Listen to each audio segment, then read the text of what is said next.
სამი სხვადასხვა უტოლობა მაქვს მოცემული და მაინტერესებს თითოეული უტოლობის შემთხვევაში თითოს სამი სავარაუდო ვარიანტი აქვს. ნუ სავარაუდო ვარიანტი რა, სამი შემთხვევა აქვს, ასე ვთქვათ, მოცემული და რომელ შემთხვევაში გამოვა სამართლიანი ეს უტოლობა.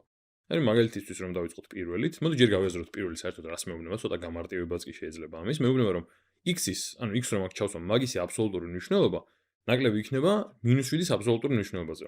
ეხლა -7-ის აბსოლუტური მნიშვნელობა რა არის? ნებისმიერი რიცხვის აბსოლუტური მნიშვნელობა ნიშნავს იმას, თუ რამდენითაა დაშვერებული ეს რიცხვი ნულიდან. ამიტომ -7-ის აბსოლუტური მნიშვნელობა იქნება უბრალოდ 7, იმიტომ რომ 7 არის ნულიდან დაშვერებული -7-ით, ხო? კი არა, 7 არის ნულიდან დაშვერებული 7-ით, ხო? ანუ უბრალოდ მანძილს განსაზღვრავს ნულიდან -7-მდე და მანძილი დადებითია ყოველთვის.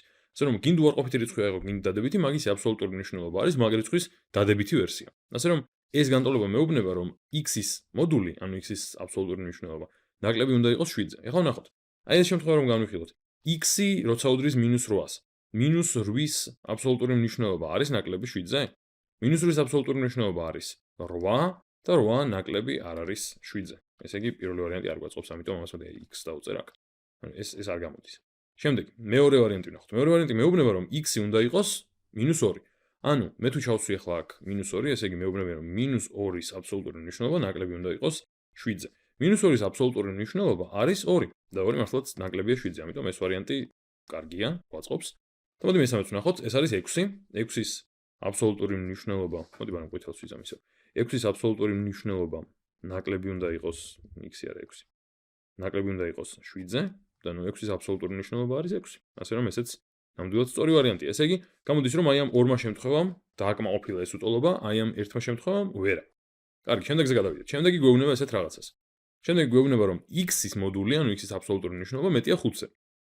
ეხლა თუ ჩავსვამ აქ პირველ მნიშვნელობას, რომელიც არის -4, მექნება რომ -4-ის აბსოლუტური მნიშვნელობა მეტია 5-ზე, ანუ 4 გამოდის მეტი 5-ზე, რაც არასწორია. შესაბამისად, ეს ვარიანტიც გამოირიცხა, ეს არ გამოდის, ამიტომ ეს არ გვაწყობს. შემდეგ 3 ვნახოთ, ნუ წესით დარიგით 3-ის არასწორი უნდა იყოს, იმიტომ რომ თუ ჩავსვით, მივიღებთ რომ გვაქვს 3-ის აბსოლუტური მნიშვნელობა, რომელიც მეტი უნდა იყოს 5-ზე და 3-ის აბსოლუტური მნიშვნელობაა 3. ასე რომ 3 მეტი 5-ზეო, აი ეს მეუბნება, რაც არაა სწორი, შესაბამისად არც ეს არ გვაწყობს. და ახლა ბოლო ვნახოთ, ბოლო ამბობს რომ -9-ის აბსოლუტური მნიშვნელობა მეტი უნდა იყოს 5-ზე, რაც მართალია, იმიტომ რომ -9-ის აბსოლუტური მნიშვნელობა 9 არის და 9 მართლაც მეტია 5-ზე. ესე იგი ეს ვარიანტი გამოგვადგა. კარგი. და ახლა ბოლო. მოდი ბოლოზე კარგად დავფიქრდეთ და პატარა ანალიზი ჩავატაროთ. მეუბნებიან რომ რაღაც ნებისმიერი რიცხვის აბსოლუტური მნიშვნელობა შეიძლება იყოს აქ და მეტი არის -16-ზეო. და რა დააკმაყოფილებს? წესით და რიგით ეს რას ნიშნავს? ეს ნიშნავს რომ აქ მაქვს ან 0, ან დადებითი. ხო? დადებითი რიცხვს აღარ დავწერ. იმიტომ რომ აბსოლუტურ მნიშვნელობას ვიყევ. 0-ის შემთხვევაში მექნება უბრალოდ აბსოლუტური მნიშვნელობაც 0 და ნებისმიერი სხვა x-ის შემთხვევაში მივიღებ დადებით რიცხვს აქეთ მხარეს, იმიტომ რომ აბსოლუტური მნიშვნელობა მაქვს. ესე იგი, გამოდის რომ მე ნებისმიერი x-ი რაც არ უნდა ჩავსვა აქ, ყოველთვის მეტი მექნება -16-ზე და იმოდი უცებ გადავამოწმოთ. რომ ჩავსვა -15-ის აბსოლუტური მნიშვნელობა მეტიაო -16-ზე, მეუბნება განტოლება თუ უტოლობა. -15-ის აბსოლუტური მნიშვნელობა არის მართლაც 15, რაც მეტია -16-ზე. და ნებისმიერი სხვა რიცხვის შემთხვევაში დადებითი იქნება აქ ყოველთვის.